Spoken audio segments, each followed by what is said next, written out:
हरिः ॐ नमस्ते रुद्रमन्यव उतोत इखवे नमः बाहुभ्यामुत ते नमः जाते रुद्रशिवा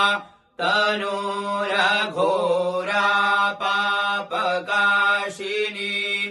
तया नस्तन्वा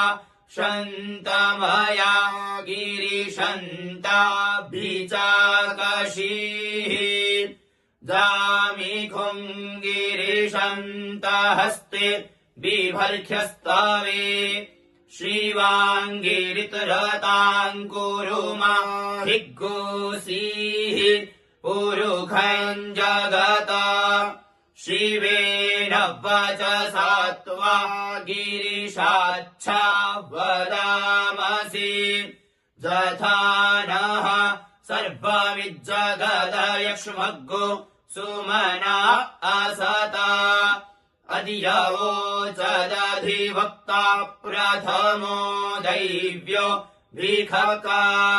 अहिश्च सर्वाञ्जम्भयम् सर्वांश्च जातु धान्यो धराचीः परासुवा असौजस्ताम्रो अरुण उत बभ्रोः सुमङ्गलः जेत्वैरग्गो रुद्रा अभितो दिक्षु सरिताः